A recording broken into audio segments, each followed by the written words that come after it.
Welcome to campus. It's summertime for us here, although this week hasn't felt like summer at all. I don't know about the weather where you're from, but it hasn't been too exciting or warm here. But it is summertime here, so this is the time they do construction. And so if you're a fencing company in Lexington, you're probably loving it because half of this campus is behind a chain link fence. But hopefully after we get done here, you guys can enjoy the atmosphere of Lexington and so on. But I'm Gregg Rentfrow. I'm the Extension Meat Specialist. I'm the guy who, I don't know, the agents say I'm in charge of this program. I just kind of push in right directions, I guess, is my thoughts. But we have speech topics that we're going to cover this morning. And I will say one thing. We have come a long way with the speech topics. And we've come a long way with where we give speeches. I think we're starting to kind of graduate people out that remember the old days when we gave speeches at the state fair and we would beg, borrow, and steal and barter and everything to get room to do it. Sometimes there's people doing speeches at the end of a hallway. One year we had no choice. We closed the bathroom and they gave speeches in the bathroom one year. So now we're over on the south wing, and kind of an organized chaos in some respects, where we have you in one room and give speeches in the other room. And to me, it's a lot easier. We're kind of proud that the Fair Board allowed us to have that space. We can give those speeches over there, and it makes life a lot easier for us, and hopefully it makes life a lot easier for you as well. Speeches, commonly when we have callbacks or if your turn or so on and so forth, I believe the agents have a Twitter account for that.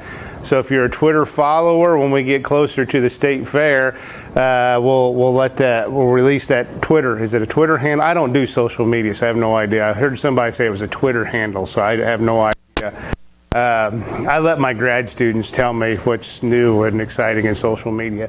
But so we're trying to streamline things, and the speech topics are designed for you as juniors to kind of understand more what you're doing and hopefully answer those questions that you would get from parents or other people over your time in the project. For example, one of our topics has been, how do you cook and store country ham? We've done that in the past because there's a common question I get after the state fair is, now what do I do with this?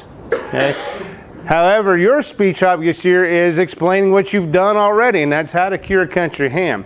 Now, seniors, the older kids in the group, we want to challenge you a little bit more. So we try to give you something that is a little bit broader view of something that's going to challenge you a little bit more so you understand this whole concept of country hams more in depth and things like that.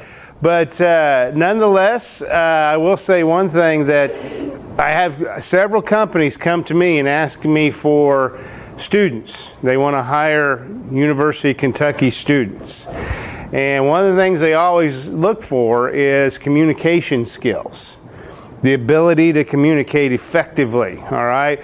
And I'm not talking about written, which is important nowadays because people tend to think that the text language, instead of spelling Y-O-U, you just put the U, and instead of spelling A-R-E, you just put R.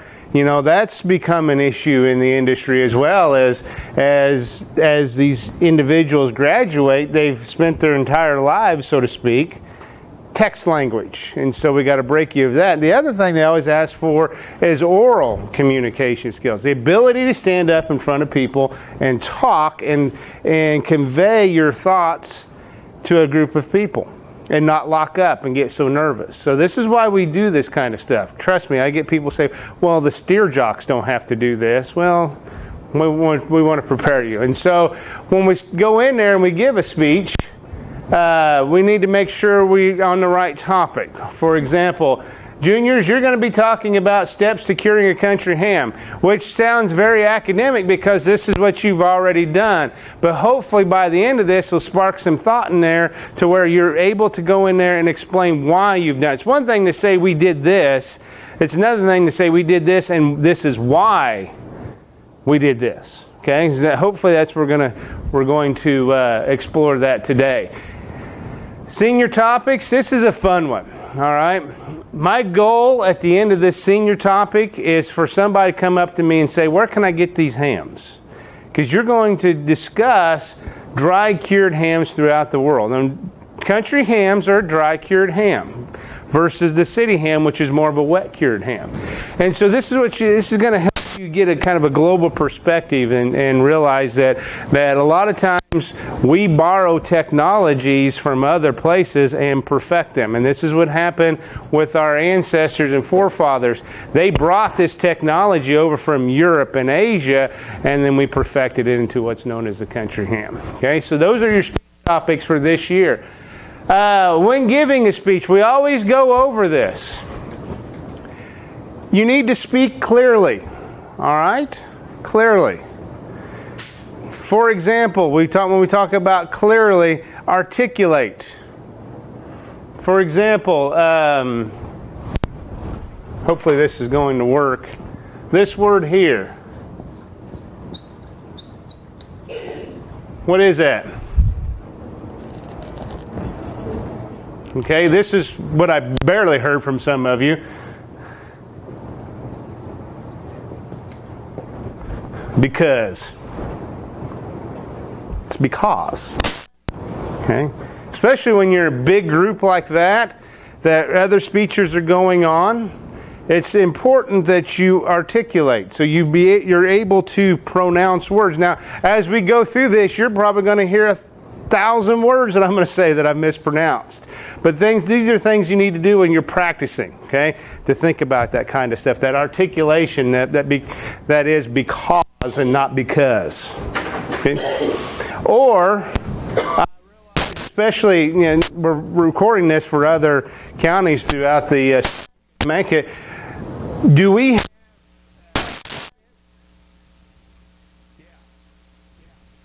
articulation thing comes into play very much so. It's funny, when I'm born and raised in Illinois, I go back to Illinois, they say, well, I can tell you've picked up the Kentucky accent. I come here and they tell me I sound like a newscaster. So I'm really confused at what I sound like anymore. So you need to speak clearly. You need to speak loud enough for people to hear you, but not so loud that the folks showing horses over across the fairgrounds learn about how to cure a country ham. All right? Especially in that room. That's the one thing that in a perfect world we would have all these individual rooms that you can go into, but in reality we just have these kind of curtain off cubicles. And so if you're speaking really loud, that stands out, but you need to speak loud enough for people to hear you as well. And then the other concept of making eye contact. This is the one thing that our judges tell us, because we all of our people are volunteers. The judges to do the speeches are all volunteers.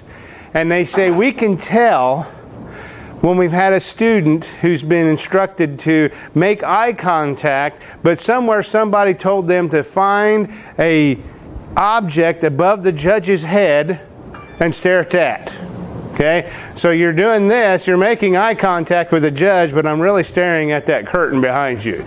Make eye contact. You're only talking to a couple of people. It's not that big of a deal. Okay? You're only talking to two folks. So make eye contact. Now, I'm not standing there saying stare at them until they get nervous. No. But I'm just saying make casual eye contact with them as well. And again, we talked about this already. Pronounce your words. Watch your body language. You're going to see me. I'm from Illinois. If you want to keep an Illinoisan quiet, tie their hands. Can't talk. Okay? So that's not that big of a deal. Now, what's bothering me right now for my style of speaking is I can't walk around because Kevin says you need to stay close to the screen. All right. In reality, I'm usually all over this room when I teach, or all over whatever classroom I'm teaching in, because that's just the way I am. Now, you're in a small little cubicle, you can't do that. So gentle hand gestures are probably not that big of a deal. But if you go in there for a 5 to 7 minute speech and you've walked 4 miles inside that little cubicle, that's too much. Okay, it's too much. Or if you have problems with that, we usually tell folks if you just put one foot in front of the other, if you got big loud hand gestures, just put your hands behind you and you're kind of locked in place. Now, you don't want to be locked in place where you pass out, but you want to be locked in place so you're not making the big hand gestures and things like that and walking around. All right, so questions on how to give a speech, body language, pronunciation of words and things like that. No? Okay. Good. All right, junior topic, how to cure a country ham.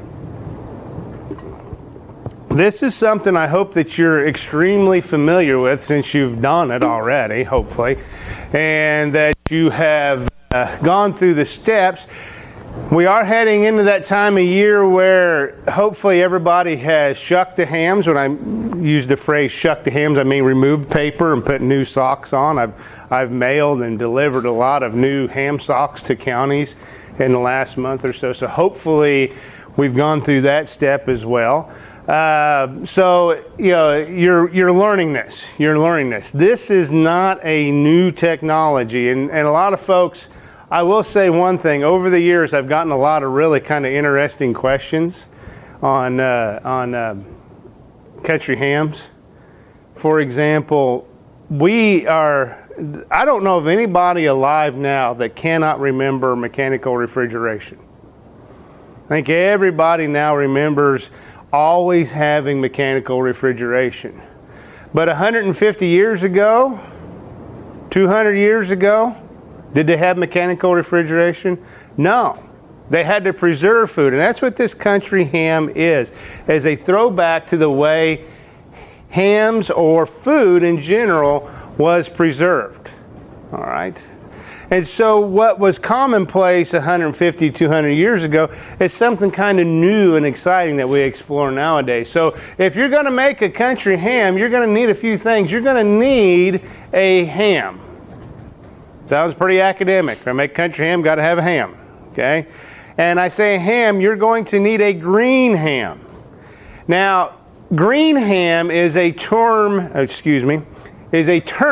the industry, this is what happens when you try to mash two words into one there. Green ham is a term the industry uses to describe an uncured piece of meat, in this case a ham. So we have a green ham.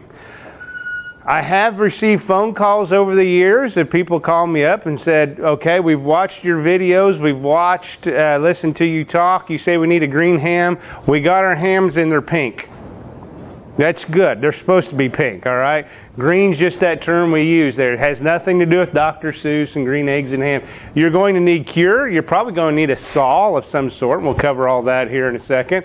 Waxless paper, a ham sock, and that's the basics of what you need to make a country ham. Now the cure is there's several recipes out there. And trust me, I get phone calls. I've been doing this for 9 years now. I get phone calls from people. The two big ones were, this is not the cure my grandfather used. This is not the way my grandparents cured hams, okay? I'm teaching you how to make a show ham, all right? I'm giving you a very general, a very basic cure. Grant you, there's some over the years that use more sugar or less sugar, or a different type of sugar, a different type of pepper or something like that. Maybe use paprika instead of using red pepper, those type of things.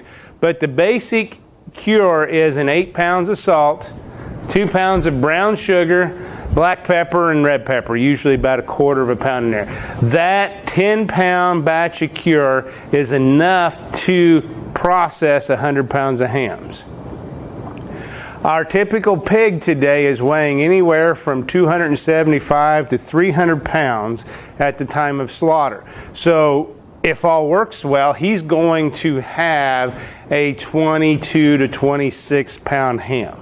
So if you back calculate, we're talking about 2.5 pounds of cure. So that's what you're going to need there.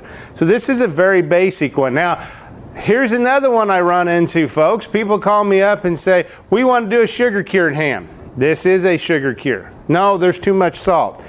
If you flip-flop the brown sugar and the salt, you're just going to throw that ham away because it's going to rot, okay? Salt's there for a reason, all right?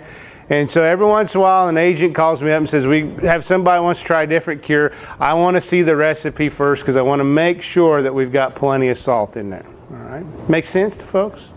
with me? Okay. So we're going to prep the ham. Now, our professional guys that we work with all the professional curers here in the Commonwealth, and one thing they tell me very consistently is the fresher the green ham, the better quality ham you're going to get. So a lot of them have deals worked out with their processors that they utilize where they get those hams within 72 hours post-mortem. Some of them are getting them closer to about 32 hours post-mortem. Now, does that mean, can we not, let me try that again. Can we cure a ham that's older than that? Yes, but the best quality hams are usually the ones that are within a few hours post-mortem of processing. Now, the hams we typically will get in are long hocked hams. You can see in the picture here, this is the what we call a long hock. This is down where the foot was, okay, the back foot. And so you can leave that long hock on there. That's no big deal. We have no problem with that. My challenge with those long hocks are you're beginners. And so if anything is going to spoil in this ham, it's usually this joint right in here. So you need to make sure you get enough cure in that joint. And so by sawing that hock off, making it a little shorter, that gives us more area to put that cure in there and expose that lean and get cure into that joint, okay? So you can trim those. It's not a law. There's several counties out there that have not trimmed their hocks. Others have. I usually tell folks leave about 2.5 inches on there as well. You may need to trim some loose skin or loose fat off of that ham. Now, be very, very gentle when doing this, because if you remember in January what your hams look like, okay? Everybody remember how big those guys were? Have you seen them since then? Are they the same size? No, they've shrunk considerably, haven't they? And so to me, it's a challenge. It's a challenge to go in there and you trim this ham up, and he looks real nice in January, but then when he shrinks down in August, he doesn't look as good as he did in January, because it's a challenge to kind of figure out how that ham's going to shrink. And so be very gentle when trimming those hams, because they do shrink. Now, there are things I tell folks, if you just absolutely have to, okay, you can come in here and trim this flank right here, okay, and the associated fat. You can trim that off. Now make it a straight cut. Okay, this up top here is called the ham collar. And if you can follow that natural curvature on down, when you take that flank off, it's going to look a lot nicer. I have judged some county hams, ham shows this year for the county fairs, and I have seen some folks that, you could throw that ham to a bear and he's going to do a better job of biting it off than what folks have done, trimming that off. So it needs to be a nice, smooth cut. Okay, nice, smooth cut. Now, I realize that sometimes you got a ham where the packers have done this for you. That's fine. That's fine. But I wouldn't go in there and I wouldn't mess with the ham collar. If there's a lot of pelvic fat through here, you could take that out, flush with the lean surface. You can cut this off. That's about the only trimming I would do. Just leave things alone, okay? Leave things alone, all right? So you shouldn't have to do a whole lot of trimming on these guys. Now, we are dealing with a dry cure, okay? You put it on there, it's dry.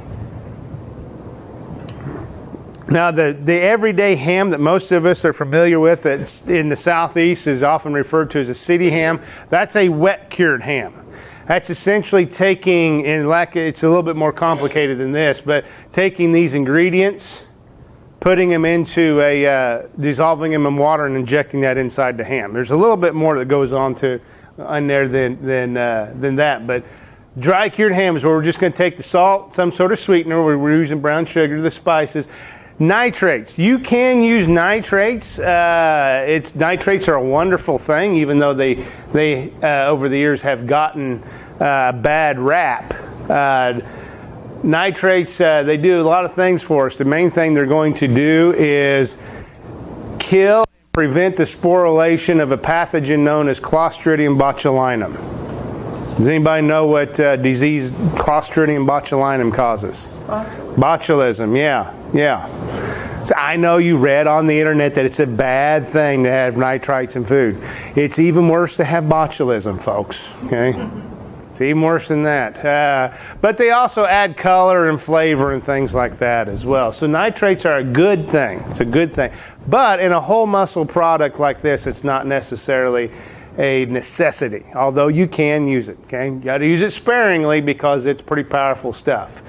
Now, if you are in what I call the old Finchville Farms group, or sometimes we just say east of I-65, you're doing a bag cure. If you're west of I-65 and you're working with a professional cure, you're doing a box cure. And so the hams are a little bit different. It's always kind of fun. I usually tell folks, if you're at State Fair and everything's going on, and you go over to Cloverville and you see your hams, you can tell which ones are box cured and which ones are bag cured.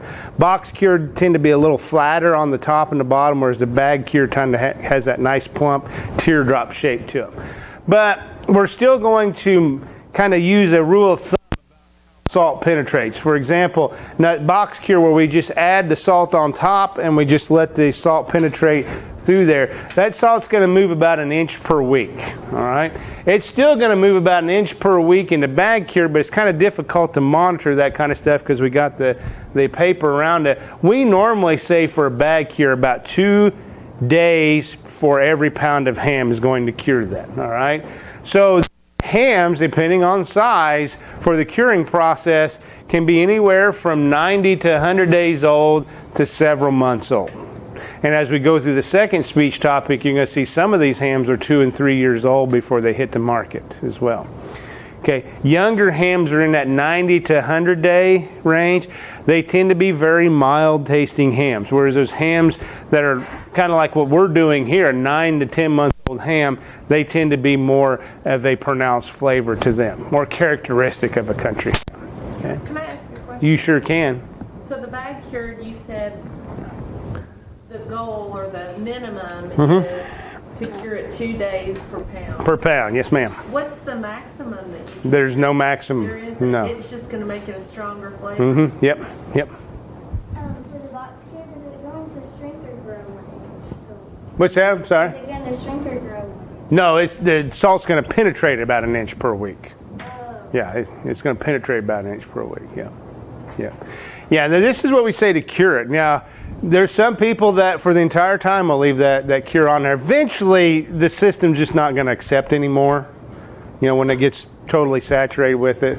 But that's just kind of the rule of thumb we say for the curing process. And then we get into the summer sweat and the aging, which we're going to talk about here in a second. So, good questions. For those of us in this Finchville Farm group, where we're bag curing, we're doing this in the cold winter months of December and January. Now, we start here in January. We usually try to start around Martin Luther King Day. And as some of the agents will tell you, we just naturally assume, we naturally predict that whenever we put 4-H hams in cure in January, it's going to do one of a few things. It's either going to freezing rain, it's going to snow, or it's going to be so cold that you can't hardly stand it. Okay, it's never a nice day when we do that, when we have those hams. It's always one of those three things. Now, those that are in the western part of the state, they didn't start in January. Some of them started in March. But they're working with a professional curer who is utilizing an artificial environment. So they have rooms or coolers to simulate winter. That's why they can start in March and April. We had one county group didn't start till April when they worked with them. So their hams are still going through that curing process. And they're utilizing coolers, all right? They're utilizing coolers to simulate winter. Now, but here we're in the east of I-65, we tend to be more traditional and that kind of stuff. You're going to take your cure. Now, remember, we're going to kind of weigh our ham and kind of back calculate for the amount of cure we need. We're going to rub that on the ham and into the ham. We're going to try to get as much of that that stuff into the hock and on the lean, those surfaces like that. Now, what's going on with that cure? And this is kind of a fun thing I do with my class in the fall. We'll make a dry cured bacon, dry cured ham. Dry cured bacon, it's really kind of fun to see it because we put all this cure on top and we come back in a week and the cure's gone. Except for a few things. For example, we'll use the same cure, the salt, sugar, and black and red pepper, and you can see the salt and the sugar on top at the beginning of the curing process. Come back a week and a half later, and the only thing left is the black and red pepper on the surface because those guys have penetrated. So that's what's happening during that 60 days or so that you're doing this curing process, is that salt, sugar, and nitrate that's penetrating the ham, whereas the black and red pepper, they're too big, and so they stay on the surface. And a lot of folks ask, well, why do you do that then? Well, the black and red pepper, they're going to help contribute to the color of the ham. And then there's an old kind of wives' tale or legend out there that says, if it's got black and red pepper on, that's too pungent for the bugs to bite into, so leave it alone. That's not the case, okay? But that's kind of the reason that it's on there, all right? It doesn't impart a whole lot of flavor, to be honest with you on that. So with me on that? See, this is the how behind the why, okay? The black and the red pepper? Yeah. Yeah, they typically stay right on the surface. And if you notice when you shuck your hams, you may have seen some salt and sugar on the surface, not as much as you did at the beginning, but you've probably seen all the black and red pepper as well. I have a question. Mm-hmm. If you're just a regular person and you're wanting to do your own country ham and you're going to buy ingredients for your cure, what would you buy that would be the nitrate? You would have to buy that online. And so it's actually called nitrate? It goes by several names. Sodium nitrite is the more correct name of it. It's very, very, very difficult to get a hold of pure sodium nitrite now. But you can get a hold of, it goes by a couple names, Instacure 1, Instacure 2, and Preg powder is what it goes by. And the reason why it's difficult to get pure nitrite, pure sodium nitrite, is it's dangerous to use because it's very powerful stuff. And the other thing too is we do live in this post-terrorism or current terrorism type world, and they're very guarded about that kind of stuff as well. Sorry. But yeah, that's where you can buy that stuff. And if you're really looking into that, I can give you some websites to go to get that kind of stuff. Some good questions. Good questions. All right, let's get back to the basic of putting the cure on there. Now, I usually tell folks when you start curing the ham, start with the hock, okay?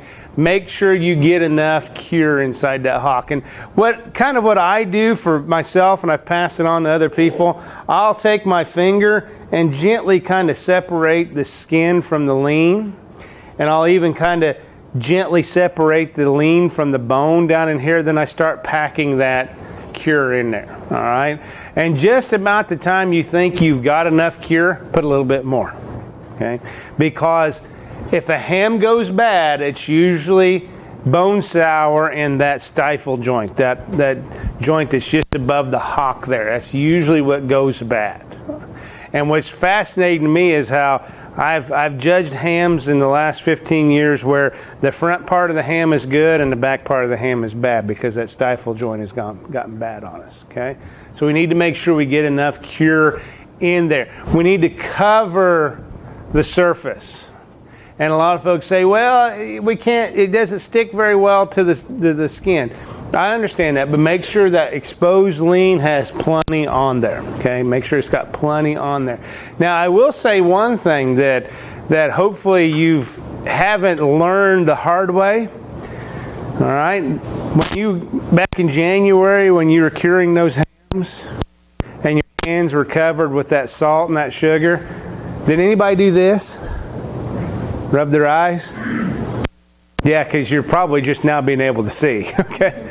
Or the other one, we had a young student in here a couple years ago, and the poor little girl, she had a cold, cold, your nose starts to run, her hands are covered in cure, and she does this. Yeah, that burned a little bit. Burned a little bit. So make sure when you got your hands covered with that cure, that you don't touch any part of your body, as it's gonna hurt quite a bit.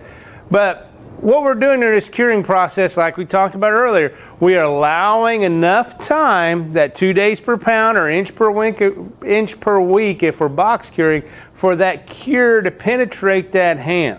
Okay, and then afterwards, okay, so we started in January, and hopefully you've shucked your hams by now. The weather's a lot warmer than it was in January, isn't it? Okay, and that ham's warming up as well. And so if you imagine what's happening over the months is this ham has had this salt, this cure penetrated, but it doesn't necessarily mean that it's equilibrated itself throughout the entire ham. And so that's what's important about this salt equalization step, is to make sure we warm the hams up so that salt just starts to spread itself out throughout the ham. This is, for those that are not familiar with, this is a picture of some research we did here a couple of years ago with country hams here at UK. This is an example of a box cure. Okay, you can see the hams have got the cure on them, and they're sitting in this box. And the grad student whose project this was, the next week they put these that are on top on the bottom, and you kind of move them back and forth for about 3 or 4 weeks. Okay, and you can see how they, when you go to the fair, if you notice, those box cure ones tend to be a little flatter on top, and it's because of this. Okay, so this is an example of a box cure. Okay. That salt equalization that I alluded to earlier, this is important, because this is where we're going to warm things up. This is the springtime, okay? This is the springtime. We're warming things up. The ham is warming up as well. The ham is technically cured, but I want to make sure that I've got salt throughout the entire ham to help preserve that ham. And so warming that up, it really helps the equalization, that's why I call it salt equalization, to kind of permeate throughout the entire ham. This can go on for 2 to 3 weeks. Some of the professional guys, where they will move their hams from a winter room to a spring room, they'll put them in there for a month or better to make sure they get that in there, so they can get the salt at the same percentage, or hopefully the same percentage, throughout the entire ham. Okay. Now, country hams can be either smoked or non-smoked. This is why we have 2 divisions in the 4-H project, the smoked or non-smoked. Once we go through the salt equalization step, this is where we can smoke the hams. And we're going to do what we call a cold smoke, where we're going to keep the temperature of the smoke very, very cool. So we're going to only let that smoke get 100 to 105. We typically like to keep them down around 90 degrees or less, because we don't want to kill the enzymes. Even though the ham is dead, he still has enzymes in there that are working. And those enzymes are breaking down the fats and the proteins to help create that characteristic country ham flavor and aroma. So we need to be very gentle when we smoke these hams. But this is the time, and you can do it anywhere. I've heard of folks doing it 12 hours up to 7 days of smoking. Now, if you're doing 7 days, it's not a heavy concentrated smoke like those that are only doing it for 12 hours. And a little bit of flavor, part some color as well. But if you're interested in that, it's a cold smoke. So don't go fire up your grill, because that's not going to work. It's got to be a cold smoke. It takes a little bit of technology to do that kind of stuff. Then we're going to move into the summer sweat, and that's what we're starting on now. Even though we started this week out with some cool temperatures, we're back into the 80s now. And so this is what's good for those hams, is they're going to start warming up, and that warming up is going to help activate or get those enzymes that we just talked about even more and more active, and they're going to start breaking down those proteins and those fats. That's the proteolysis and the lipolysis. Okay, that's the scientific names for those type of things. They're breaking those things down, and when they break them down, that's going to be that characteristic country ham flavor and aroma that we love so much. All right. Now, if I'm a professional guy, I am controlling my humidity. because it's difficult for you at the county levels to do this. This requires some technology as well. But I'm controlling my humidity at around 50 to 60%. And the main reason why I'm controlling my humidity is this is going to prevent mold growth. Now, mold growth is no big deal, but if I've got 500,000 hams, I don't want to scrub 500,000 hams. So if I can control the mold, all I got to do is wash them off versus scrubbing them. And so this is, if you're doing this professionally, a lot of those guys will try to control that humidity.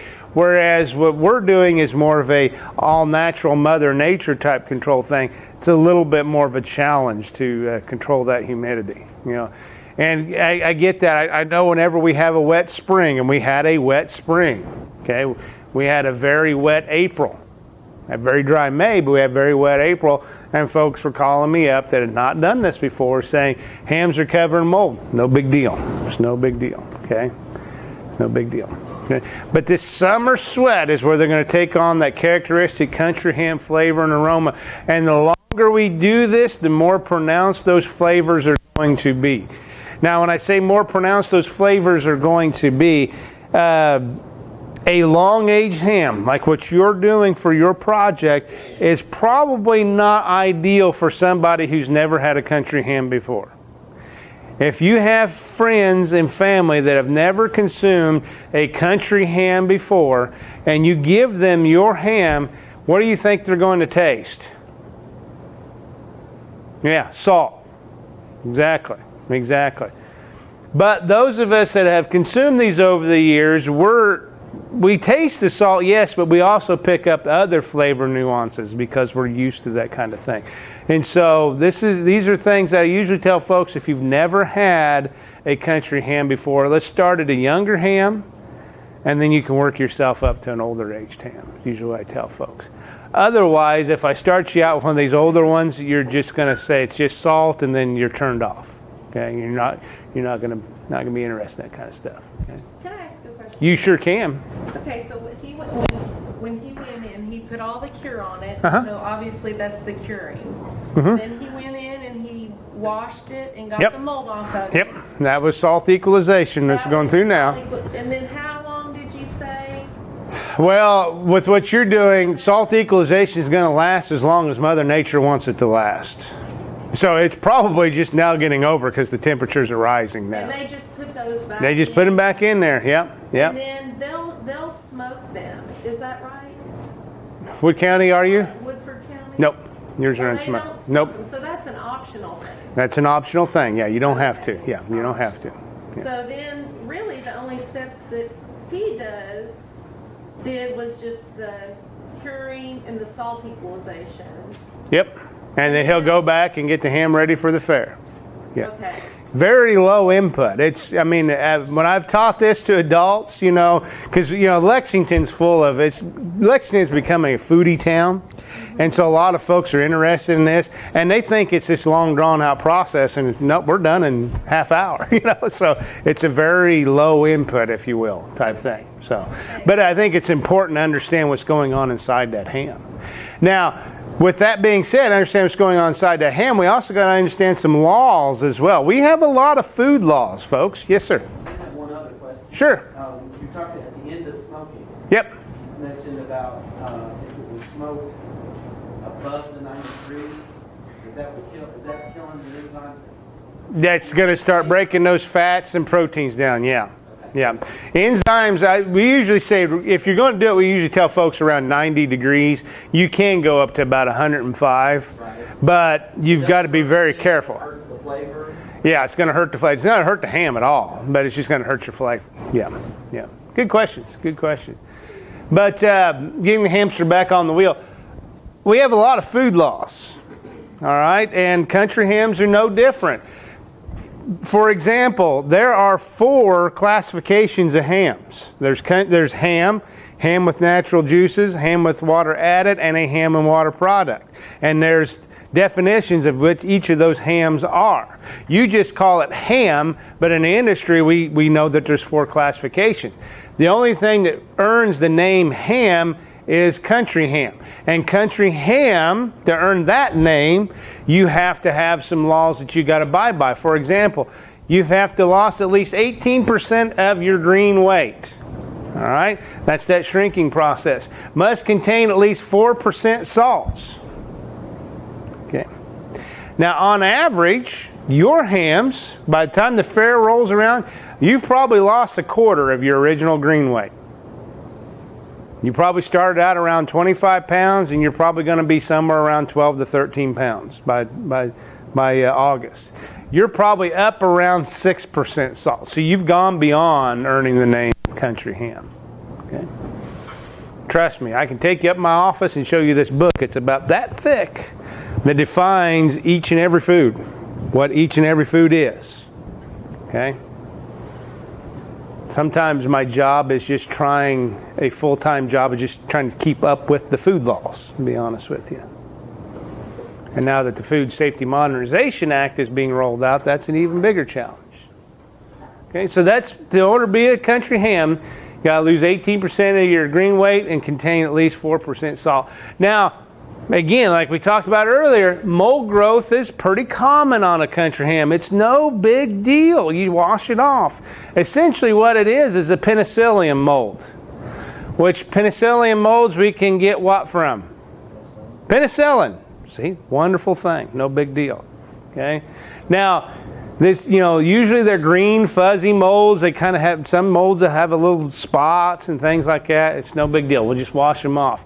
Now, because these hams are aging, they tend to attract bugs, larder beetles, red-legged ham beetles, cheese skippers, ham mites. They tend to attract those type of guys. And so this is where we've got to go through and spray and freeze hams and control traffic in and out, control grass and weed growth around the ham house and things like that. Now, I get phone calls from a lot of people saying, we sliced our hams and the place is sliced and vacuum packaging for us, and it was really great. They're sitting in our refrigerator, but now they're starting to get these white specks. Okay?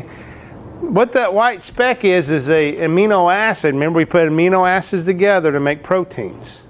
There's an amino acid called tyrosine. And tyrosine is very sensitive to salt, and since you've got a high salt product, it precipitates out. And so what you're seeing on the surface is tyrosine. I guarantee you, if you were to leave here today and go to a grocery store that's selling country ham, and you pick up a slice, you're going to see those white specks on there. It's no big deal. Okay? It's just tyrosine. But for the average consumer, it freaks them out. Okay? And so essentially, what we've done is gone through the when, who, what, when, where, and why of making country ham. Yes? What are the white specks again? Tyrosine. You said that you've made videos that people watch. Mm-hmm. Mm-hmm. Is there a way that we can watch? Yeah, we got YouTube. You're good. Okay. Just go YouTube, type in how to make country ham, and it pops up. Yep. Okay. I think there's even nice little, like bluegrass music at the beginning of it and so on. Okay. So, yeah. Yeah. And then there was that episode of Cops I was in, but they said as soon as probation was up. Just teasing. All right. Do you want to take a break, or you want to trudge on through with the second one? Everybody says, trudge on through. Okay. I've never had anybody say, let's take a 15-minute break. All right. Dry cured hams of the world. This is a fun one. And I will say, I'll preference this by saying, a lot of people ask me, where can I get these hams? Where can I get these hams? Liquor Barn here in Lexington has a few of them. And then there's a place up in Cincinnati called Jungle Gyms that you can find some of these as well. Now, with that in mind, be prepared of sticker shock. Okay? Some of them are pretty expensive. All right? But we here in the Southeast have embraced the country ham as part of our heritage. To me, you can go through each state in the Union, and each state in the Union has a food that they do better than anybody else. For example, I grew up in Central Illinois, And in Central Illinois, this floor is not as flat as Central Illinois is. All right? And so when I grew up, it wasn't until I was in grad school at Missouri that when I drove somewhere, I didn't pass corn and bean fields. Okay, so that was in my mid-20s. And so in Illinois, we were good at making sweet corn, raising sweet corn. That became kind of the thing that Illinois was known for, is making good sweet corn. If I go to Indiana, I think of cantaloupes or muskmelons. If I go down to Memphis, it's barbecue, that kind of stuff. And so each region of the country has something they're good at. And here in the Southeast, Kentucky, Tennessee, Virginia, West Virginia, North Carolina, and South Carolina, we tend to be more into the country ham. Is this the senior topic? This is the senior topic, you bet. Yeah. I'm just like Paul Harvey. You got to keep up. I can move from one topic to the next. You have no idea who Paul Harvey is, do you? No? Ask your parents. Yeah. I remember one time when I was teaching class around Halloween, and I said about, Casey Kasem being the original voice of Shaggy on Scooby-Doo, and a girl raised her hand and said, "Who's Casey Kasem?" But I'm old. Yeah. What is the age break between the junior and senior? I forget. I want to say 13 or so. Your agent will know. Yeah. So we started doing it by years, and I've got it on the contracts. If you go back to your contract, it'll have, if you were born in this year, okay, this is what your topic is, that thing. So good question. And reasonably, I say I don't know that because the agents deal with that. It's one of those things that, sadly, it's just I have other things to remember, that kind of stuff. So, but the Southeast, we've embraced the country ham as part of our food culture, so to speak, and part of it is because we're in what's called the ham belt now. Back in the 1800s, country hams were made everywhere, but they seem to be done really well here in the Southeast with the ham belt. And the ham belt is just like the corn belt and the bread basket and the Bible Belt. These are regions of the world where the climates are conducive to making high quality products. And so for us in the ham belt, these are regions throughout the world where we have mild winters, we have a gradual go into spring, and we have hot, humid summers. All right? If you have a winter that's too cold, then make good hams. If you have a hot summer that's not humid, you're just making big rocks, so to speak. And so our climate is very conducive to this kind of stuff. And so here in the U.S., that tends to be the Southeast. Even though years ago it was made all over the country, but the higher quality ones came here in the Southeast. Central and Southern Europe have climates that are very conducive as well. And believe it or not, China. A lot of our foods come from China. They're Chinese origin, and sometimes they're picked up, especially by the Italians, and perfected, and then sent out to the rest of the world. For example, pizza. We typically think of an Italian thing. It was actually kind of a Chinese thing that the Italians picked up and perfected, so to speak. But these are regions of the country that are very, very conducive to this kind of stuff. And if you look here at all these red dots represent places that cure country hams. You can see they're very concentrated within this area right here. Now, you look up here, here's one in Toronto. That's a prosciutto place that uses an artificial environment.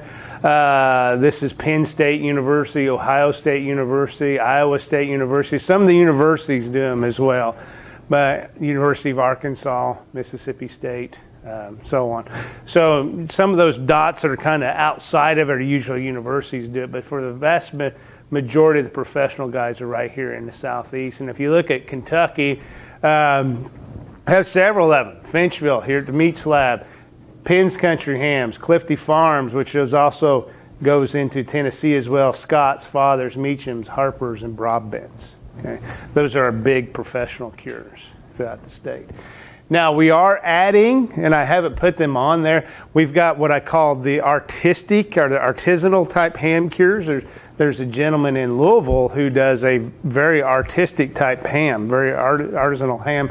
It's wonderful. It's wonderful. But I work for UK, but I don't make Coach Cal money. So whatever he gives me is what I have. But there's a lot of those artisanal type places going on as well. There's over 35 national country ham cures. They cure about 10% of the supply. The top one, Smithfield in North Carolina. Burgers and Burgers Ozark country cured hams in Missouri, which is kind of really neat.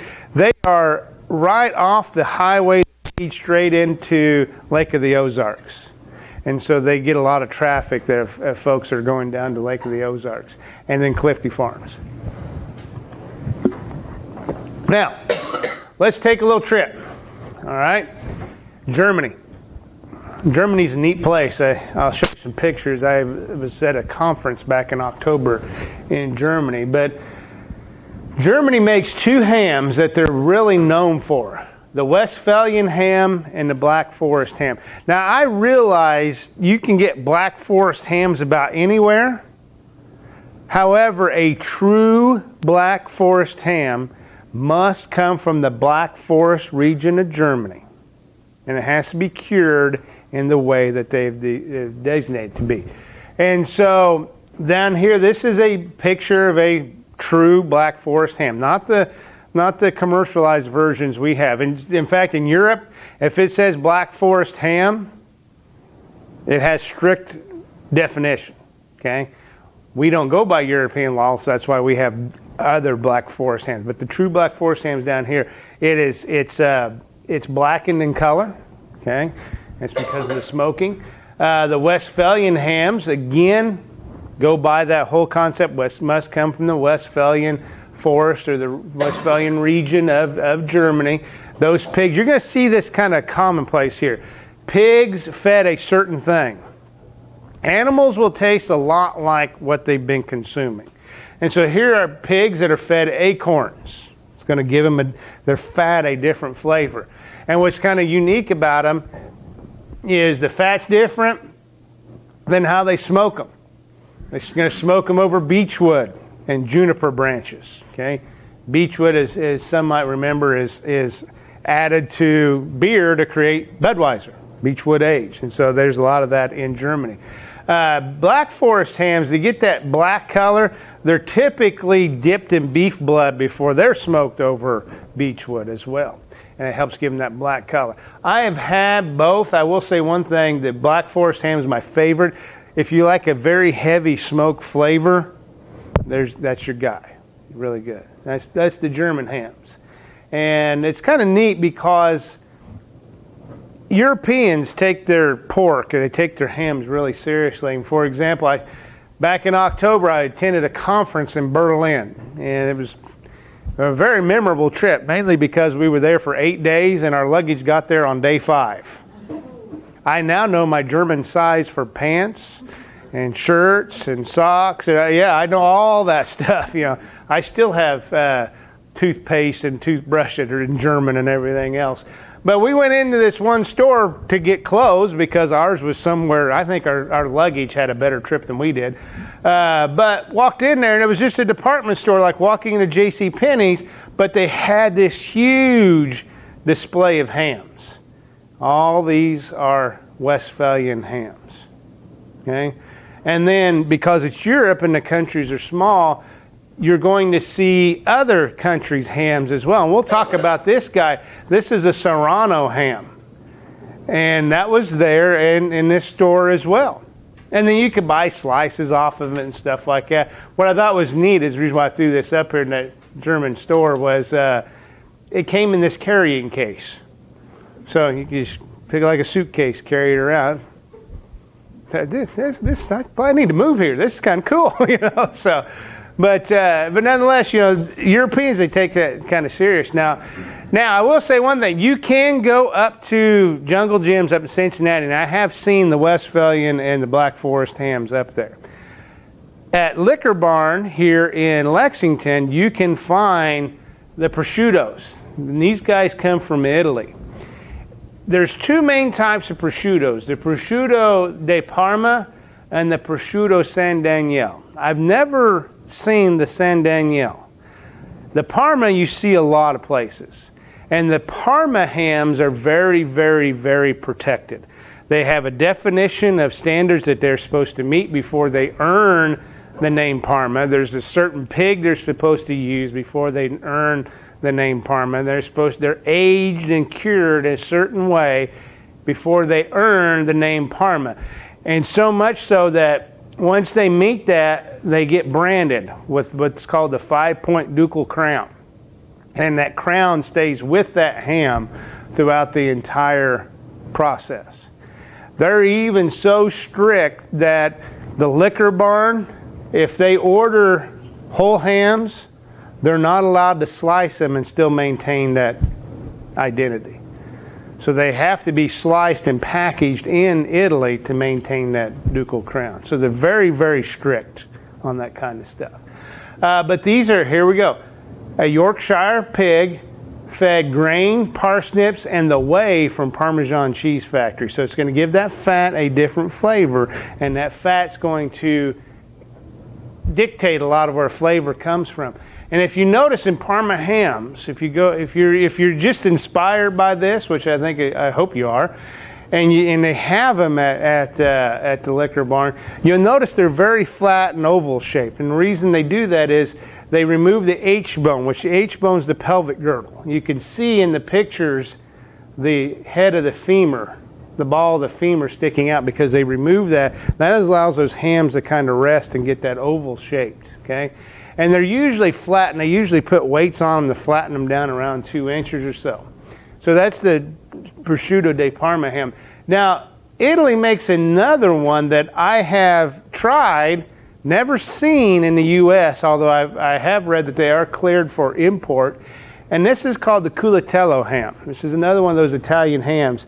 This is kind of a combination of wet and dry curing, okay? The Black Forest ham in Germany is a combination of wet and dry curing as well. And here's another one of those cured with salt, pepper, garlic, and dry wine. Italians are very proud of their wine, and so they try to incorporate it as much as they can. The culatello hams, there's not very many cures for that. They're very labor-intensive hams. But the one I've had, they're kind of a mild-tasting ham. You can pick up a little bit of the wine in there, but they're pretty good hams as well. We've tried to make them here and just fail miserably. We probably ought to try that one more time. But the culatello hams, they're kind of unique. You can see the way they tie them up to get these kind of balloon effects, so to speak. They're boneless. And everything is sliced extremely thin, so almost read a newspaper through it. Okay, that's very common for hams, is to slice them extremely thin. And they're usually made in the mountains, and they let the mountain air come in, and that's part of the process. Yeah. Do they change the rope out, or do we change the stocks? No, they don't. They're not as aged as long as ours. They're only aged for a few months, whereas ours are made for several months. So, but no. Good question, though. I don't know if I'm sure the ropes come pre-made like that, but if not, that's quite the handiwork to do that kind of stuff, or the netting, if you will, on that. So those are the culatello hams. You can probably go online and read more about them or look at them. Spain, traveling to Spain. Spain's got a fun one. The Iberian ham, okay? And the level that you see here is called the Iberian Balata, this guy right here. This is a genetically pure breed of pig called the Iberian pig. It's very characteristic by the black toenail. The Serrano ham that we had in the previous couple slides had a white toenail. Okay? The Serrano ham, which is very, very good, is considered a common ham in Spain. This guy right here, about 5 or 6 years ago, got cleared to come into the U.S. Okay, and he came in the U.S. And what's unique about this guy is it's a very genetically pure breed of pigs. They're fed nothing but acorns. They're aged for a long period of time. They're cured with the whole leg on there. That's part of the nomenclature of it as well. But these guys are pretty high dollar. Some of these whole hams go up to around $1,300. When I was teaching this to my college students last year, This is the advent of cell phones and smartphones are kind of interesting. They actually, a couple of the kids got online, found some at Amazon. I think an ounce or 2 ounces was going for $15 to $25. Okay, so they're hot. And I will say one thing: they're extremely good, extremely good. Okay, I was able to kind of MC a evening with pork night, and they had one of these guys, and it's, I'm not for sure if you'll see the face of God, but you'll hear some angels humming. There's no doubt about that. Now, what they call their common ham in Spain, which is still a very, very tasty ham, is the Serrano. Not as old. Okay, this guy's, the Iberian's gone for 24 months. This is 18 months old, but they consider very common ham over there in Spain. So the Spanish hams are really, really good. And so, like I said, the Europeans take their pigs pretty seriously. So does China. China is very pork-centric as well. And they have two hams. I have to confess, I've never had either of these hams. However, one of my colleagues is Chinese. He's our senior meat scientist here at UK.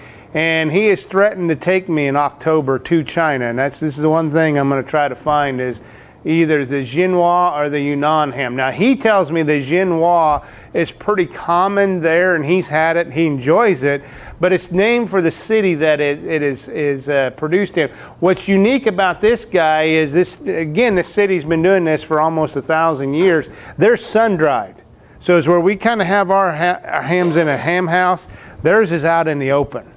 And so when it gives sun-dried, it gives a very nice kind of deep cherry red type color to it that he says is wonderful. Now, even for Dr. Zhang, he tells me he's never had a Yunnan ham. That's kind of hard to see in the slide, but from the very far western corner of China. And he said even in China, they're very rare as well. And so here's a Jinhua ham here, and I found a picture on the internet of the Yunnan ham. Even he said he's never had a Yunnan ham.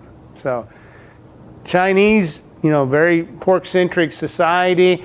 They tend to invent a lot of things, and this is one of the things. So you could probably say that from a food standpoint, this is probably where the country ham originated there in China.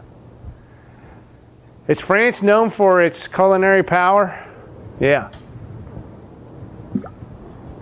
So it makes sense that the French have a ham as well. Again, the Bayonne ham. Going to dry cure it, but they're going to also utilize wine in the cleaning and the soaking of it as well. And so the wine cure is something you see a lot. Slightly smoked, air dried, much like the Jinhua ham. But what makes them kind of unique is they maintain a very moist flavor and texture and mouthfeel. And the way they do that, you can kind of see on this ham, though, so it looks like it's got sand on it. They'll take fat and flour and mix together and spread over that ham so he doesn't lose as much moisture. Okay?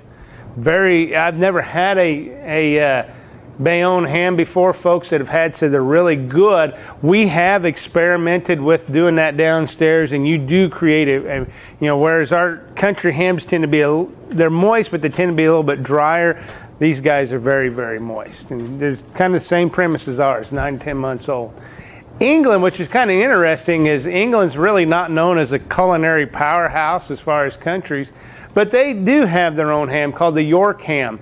And the York ham, again, you're going to see, like we've seen earlier, using large white pigs, which are, kind of known as Yorkshires over here. And they must be keeping this regional identity, so to speak. They must come from that within 2 miles of York, England. Okay? Smoked over oak chips, which is something unique. We don't normally smoke anything over oak because oak's so expensive and used for furniture, but there in England they'll smoke them over oak chips. You'll also see them use kind of a meal to put on top of them as well as part of the presentation of it. You can see even there, half pound, $30 a half pound. Okay, which is still cheaper than Keurig coffee cups. Anybody see that article where somebody calculated the Keurig coffee that everybody uses now is like $60 to $70 a pound? So, yeah, I'm guilty of it as well. So, But and to be honest with you, this picture is probably about 5 or 6 years old, so those prices are probably even higher than that. We'll conclude with this whole concept of dry curing. These are some pictures that was sent to me from a colleague that went to the Terra Madre conference in Italy, and they were curing everything. Somebody, it's a big kind of foodie event over there, dry curing a lot of things. Here's a whole hind leg. Here's the whole front half of a pig that's cured. So much so they just gutted the pig, split him, and cured him because you see teeth. So, and with that, any questions? Yeah. Why did they leave the teeth in it? Just for conversation's sake. Be honest with you, nobody's going to eat the teeth. You never know. When is the sacred this year? August, what did I do with my phone? It's a little bit later this year, which is fine by me, be honest with you. Let me see here. Have phone, will travel, right? I want to say starting on is it the 20th? Does that sound about right, folks? Help me out. Yeah, starting on the 20th. Yeah, State Fair. That sounded like it was going to be the demonstration day for the... What's that? I'm sorry? That sounded like it was going to be the 20th was going to be the demonstration day for the hams as well. Is that how it works? Demonstration day. It's online in the book that we had. Oh, yeah. See, yeah. Your hams will be up there on Wednesday and they'll be judged on the 20th, Thursday. So, yeah. Other questions you have? No? Shut up so we can leave? Is it on a Thursday? Yep. We're always opening day of the fair. And by the time that Thursday is over with, I have probably walked back and forth between Cloverville and the South Wing, I bet 30 times. And every year I try to find a shorter route. Straight line is the best way. I tried to talk them into giving me a golf cart one year, but they said no. So, other questions? No? All right. Well, thanks for coming by this morning, folks. I told you it's going to be painless in about an hour. So.